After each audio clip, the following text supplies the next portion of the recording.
Jadi kalau orang sudah punya jabatan, dibawa kemana-mana, hartanya ditunjukkan, dipamerkan kepada orang lain sebagai bagian dari kebanggaan.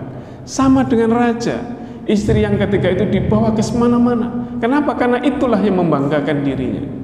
Jabatan tidak mau kita lepas.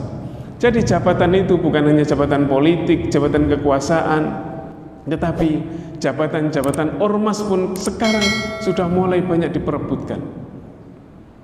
Jadi bukan hanya itu, bahkan ketua takmir itu kadang sudah mulai diperebutkan di beberapa tempat. Iya, kalau di Darussalam ini ketua takmirnya maunya mundur terus. Tapi kalau di tempat lain bisa diperebutkan itu.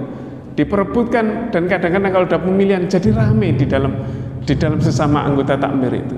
Ini kan luar biasa. Kenapa? Karena itu yang kadang-kadang dibanggakan keluar.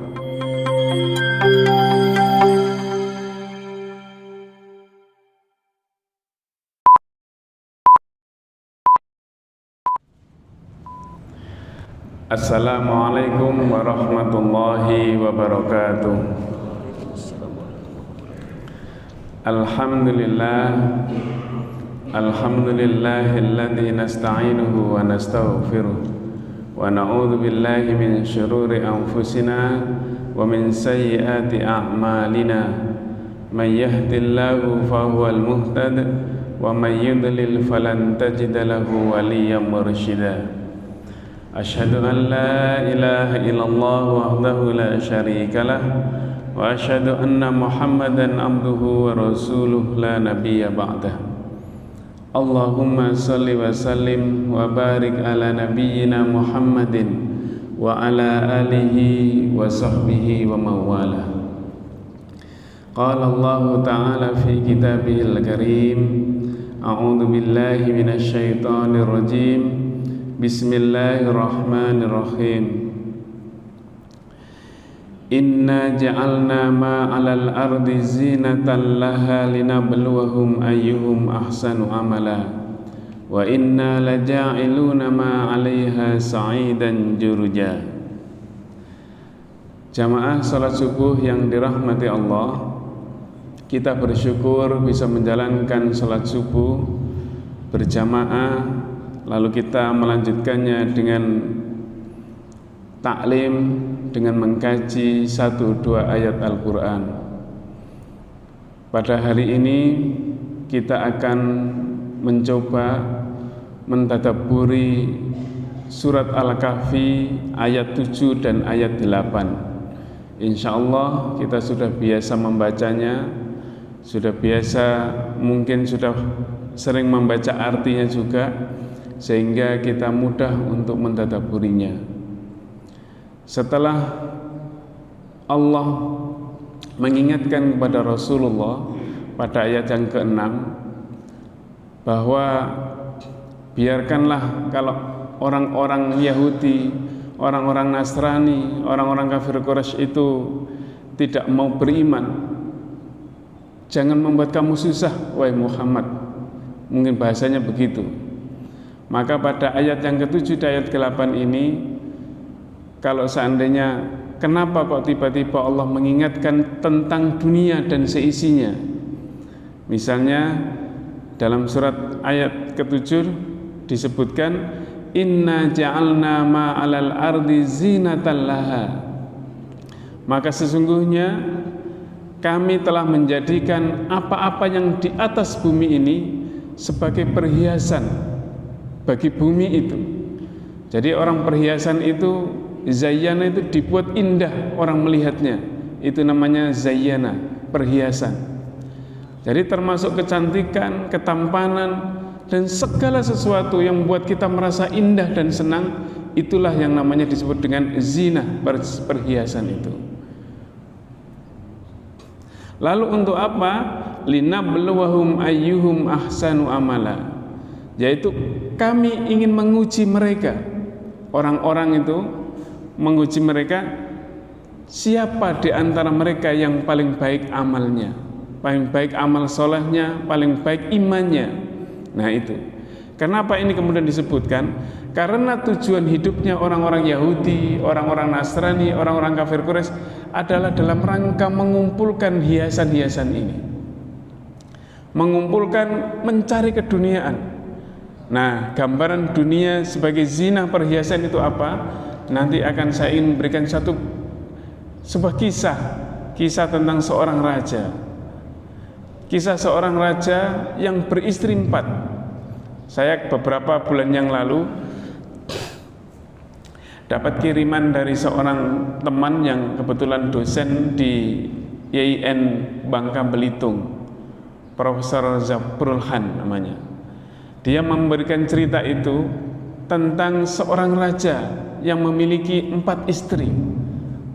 Kalau raja punya 4 istri wajar, bahkan kurang kalau raja. Tetapi kalau kita punya istri 2 saja, nah itu masih bisa bermasalah. Ada yang mengamini katanya, bisa perang katanya. Tetapi istri raja ini 4 saja cuma. Istri yang keempat itu cantik, bodinya itu terjaga, pokoknya sempurna kalau dari sisi fisiknya, jasmaniahnya. Untuk menjaga kesempurnaan fisiknya itu, sang raja kemudian memberikan makanan khusus kepada istri yang keempat ini, minumannya khusus, dan untuk menjaganya juga maka disiapkan tabib-tabib atau yang bisa meramu agar ini tetap terjaga sampai nanti. Kesehatannya dijaga, dicek terus-terusan. Ini yang istri yang keempat. Istri yang ketiga ini cantik jelita luar biasa. Karena saking cantik jelitanya itu, maka raja ini sering membawanya kalau lagi kunjungan ke kerajaan lain. Kalau ada pembesar datang dari kerajaan lain, dia tunjukkan cantik jelitanya istri yang ketiga ini. Karena begitu saking membanggakannya, jangan sampai ia meninggalkan dia katanya. Maka kemudian yang istri yang ketiga adalah biasa saja, tetapi dia care. Dia mempunyai perhatian yang luar biasa. Kalau raja punya masalah, maka dia akan curhat kepada istri yang ketiga ini. Perhatian dan mendengarkan, sabar mendengarkan luar biasa. Dan ketika ada apa-apa, dia tidak punya kesulitan, ditimpa kesusahan, maka dia akan curhat, bercerita kepada istri yang ketiga ini. Dan yang istri yang keempat ini, istri yang sudah hampir disia-siakan tetapi tidak diceraikan. Karena istri yang pertama ini. Jadi istri yang pertama, kalau yang kedua fisiknya luar bagus, yang kedua istri yang ketiga cantik jelita, bisa dipamerkan kepada orang lain, dan istri yang keempat, istri yang kedua itu care, bisa mendengar. Dan istri yang pertama adalah semuanya luar biasa. Ini menjaga kehormatan sang raja ini. Kalau raja punya celaan, budi nista, maka dia ikut menjaganya. Maka pada suatu saat sang raja ini kemudian sakit keras dan merasa bahwa dirinya itu akan meninggal dunia. Maka kemudian dipanggillah satu-satu, ditanyai istri yang keempat, gimana, saya sepertinya sudah dekat ajalku, kira-kira mau enggak kamu menemui saya masuk ke liang kubur? Tentu saja tidak mau. Enggak, terlalu indah, saya masih sehat bugar, mengapa saya harus masuk ke dalam liang kubur bersamamu wahai kakanda? Dipanggillah istri yang ketiga, lalu mengatakan, enggak kakanda, hidup ini terlalu indah untuk ditinggalkan, biar kakanda mati sendiri saja ke dalam masuk liang kubur. Istri yang kedua mengatakan, enggak, saya lebih baik nikah lagi saja nanti daripada saya harus menemani kakanda. Maka tiba-tiba istri yang pertama itu datang lalu mengatakan, saya siap kakanda untuk menemani kakanda masuk ke liang kubur. Seluruh jagat kerajaan itu kemudian kaget, kok bisanya ada seseorang istri yang mau mengikuti, menemani seseorang untuk masuk ke dalam liang kubur. Itu kan luar biasa. Sesungguhnya 4 istri ini, Bapak Ibu sekalian, ini adalah gambaran tentang dunia yang kita miliki. Pertama adalah mengapa istri yang keempat itu adalah simbol dari fisik kita, fisik badan kita. Badan kita kan kita rawat, kita rawat, sakit sedikit kita bawa ke dokter, kita obati.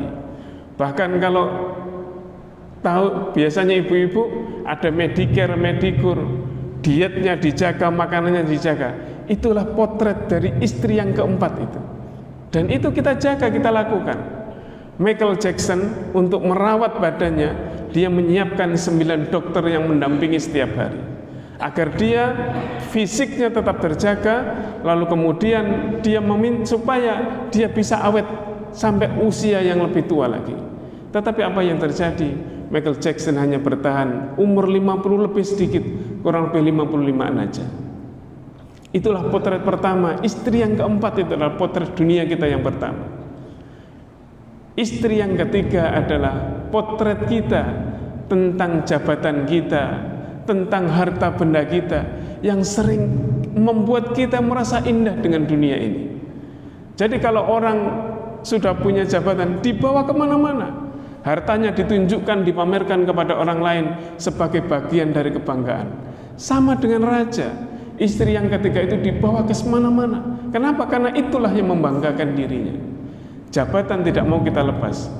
Jadi jabatan itu bukan hanya jabatan politik, jabatan kekuasaan, tetapi jabatan-jabatan ormas pun sekarang sudah mulai banyak diperebutkan. Jadi bukan hanya itu, bahkan ketua takmir itu kadang sudah mulai diperebutkan di beberapa tempat. Iya, kalau di Darussalam ini ketua takmirnya maunya mundur terus.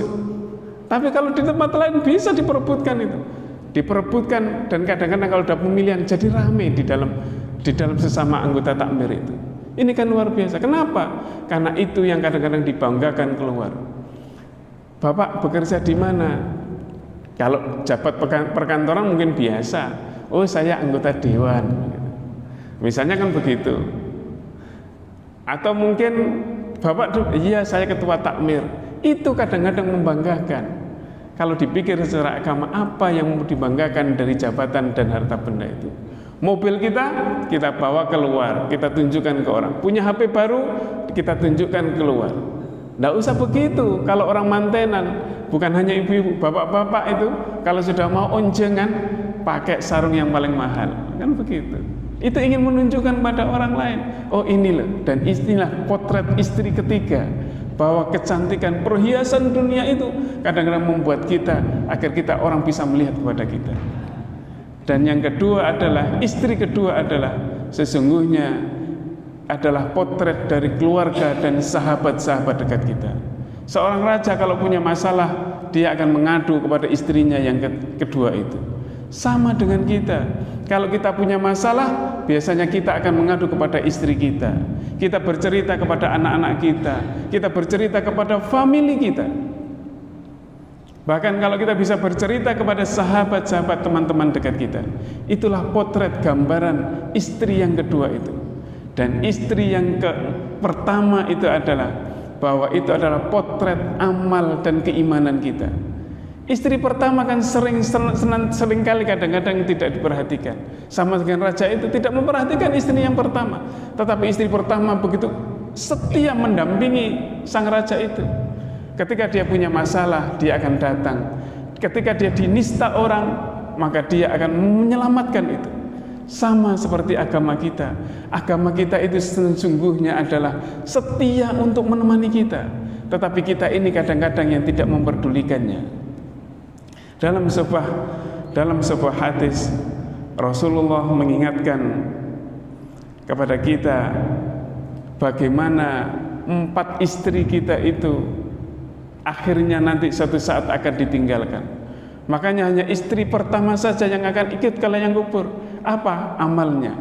Rasulullah bersabda, riwayat dari Anas bin Malik radhiyallahu an, yatba'ul mayyita thalathatun. Nanti itu katanya jenazah, dan kita sudah melihat semua, jenazah itu akan diikuti oleh 3 hal. Kalau tadi kita sebut 4 hal itu, fayarji'u ithnani wa yabqa ma'ahu wahid.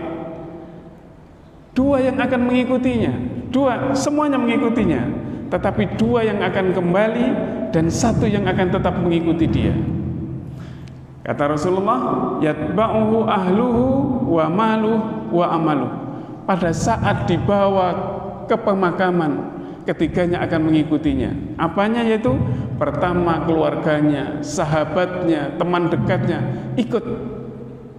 Wa maluhu, dan kemudian hartanya mungkin keranda yang ia miliki, mungkin mobilnya juga ikut mengantarkan ke pemakaman, begitu. Jabatannya, karena dia seorang sesuatu maka dia diikuti oleh orang, ikut di dalamnya. Wa amaluhu, dan amalnya tentunya ikut depan jenazah itu. Fayarji'u ahluhu wa maluh, maka kemudian ketika sudah dimasukkan ke dalam liang lahat, maka keluarganya kembali, teman dekatnya kembali, sahabatnya kembali, wa maluhu, dan juga hartanya, jabatannya kembali semua. Sehatnya yang luar biasa, badannya semua kembali, kecuali fisiknya. Wa yabqa amalu, dan yang akan tetap mengikuti dia adalah amalnya, imannya itu.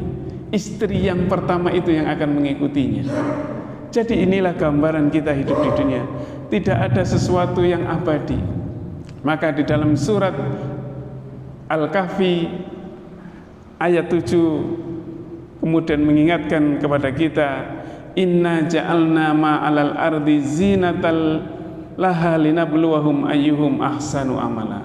Maka sesungguhnya sekali lagi kami jadikan, kata Allah, bumi ini dan di atasnya itu ada perhiasan.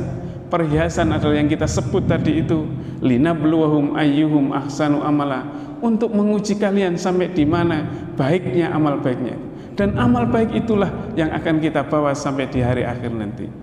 Wa inna laja'iluna ma 'alaiha sa'idan juruja, dan sungguh kami akan menjadikannya di atas bumi itu menjadi benar-benar atas, seperti di atas tanah itu akan menjadi kering, akan menjadi hilang. Kenapa? Karena nanti akan masuk ke dalam tanah dan semuanya tidak akan mengikuti kita semua. Jadi sekali lagi ini catatan bagi kita, dan ini adalah peringatan Allah sekali lagi kepada orang-orang Yahudi, orang Nasrani, orang kafir Quraisy yang memang tujuan hidupnya hanya untuk mencari dunia saja, dan kemudian dia tidak mau beriman.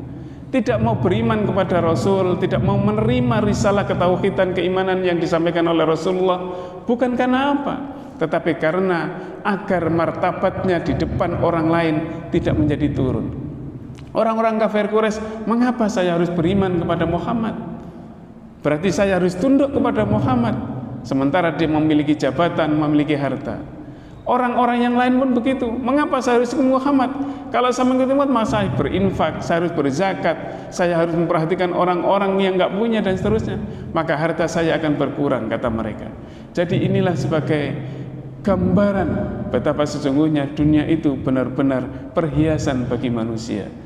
Kita juga bisa membandingkan misalnya dengan ayat 20 surat Al-Hadid, bagaimana tentang zina, tentang dunia sebagai perhiasan itu. Semoga ini menjadi renungan bagi kita, dan kita senantiasa mendapatkan petunjuk dari Allah dan mendapatkan inspirasi untuk berbuat kebaikan dan mendekatkan diri kepada Allah Subhanahu wa taala. Nasrun minallah wa fathun qarib wa basyiril mu'minin. Subhanakallahumma wa bihamdika asyhadu an la ilaha illa anta astaghfiruka wa atubu ilaik. Wassalamualaikum warahmatullahi wabarakatuh.